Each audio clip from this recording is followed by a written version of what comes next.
1,000 times. Guys, that's exactly the amount of times that Nicola Bulley's walk was recorded on her Strava account. 1,000 times.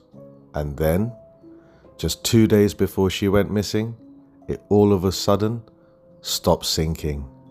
That is just way too convenient. You see, it's quite obvious that Nicola Bulley is into exercise. She's very far from an alcoholic like the police want us all to believe.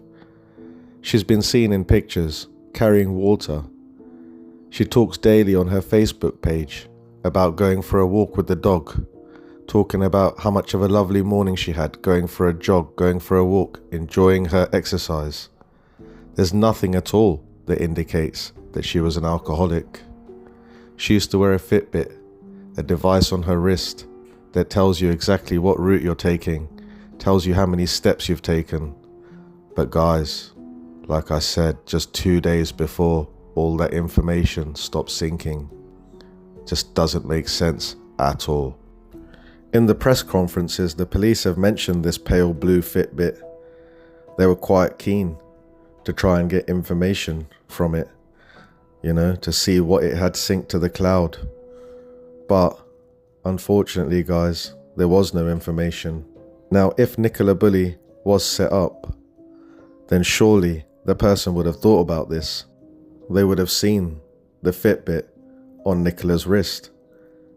They would have known that that device will give all the information of where she's going, what time she's there, how many steps she's taken. So guys, did somebody deactivate the Fitbit so that it could no longer sync any information to the cloud? Is this a coincidence? Or is this the sign? Is this the ultimate sign that she's been set up? The one item that would have given the information, the most crucial information, the information that would have proved or disproved the police's theory, just happened to not be working. How strange.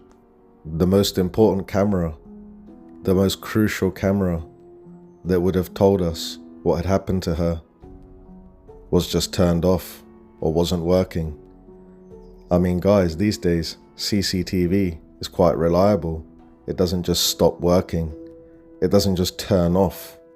I mean, is this a coincidence? Or again, is this part of the setup? Surely the person that did something to Nicola Bulley, if somebody did something to Nicola Bulley, they would have known that there's a camera there at the caravan site. So they would have had to get it switched off. Guys, is this just another sign that she was set up? If Nicola Bulley fell into the river, then why didn't Willow jump in the water as well? Why was she found bone dry?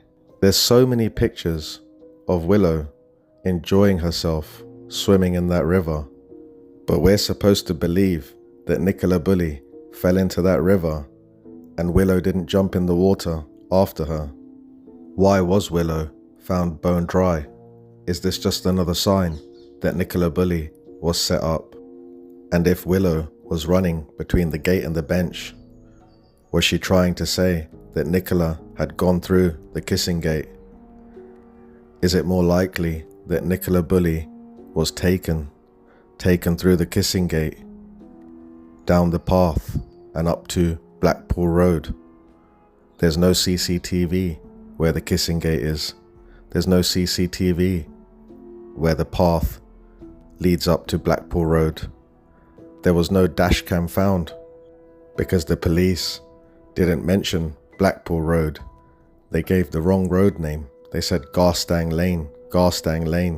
They didn't even get the name of the road right, the most crucial place where they needed CCTV from the public, and they got the name of the road wrong. What the hell is that about, guys? Were they ever interested in the dashcam footage from Blackpool Road? Or did they really not care? Is that why they got the name of the road wrong?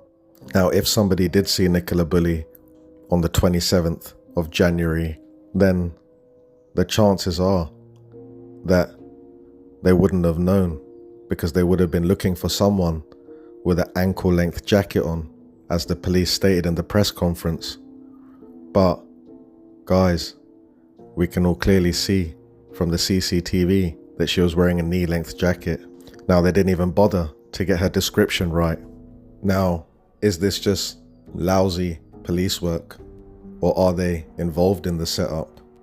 I mean, I don't want to accuse anyone of a setup, you know, especially the police, but unfortunately, they haven't exactly got the best reputation in that area. For example, guys, just recently, a Lancashire police officer was jailed after sleeping with a vulnerable victim. Officer Darren Cothop was sent to prison on the 17th of February after engaging in 2 inappropriate relationships. He met both of the women as victims whilst at work. Now, instead of treating them as victims, he took advantage of both of them. Officer Darren Cothop took advantage of his status and his power. He slept with a domestic violence victim and he sexted another lady who was also a victim. Officer Darren Cothop slept with the vulnerable woman just days after completing his training course on sexual misconduct.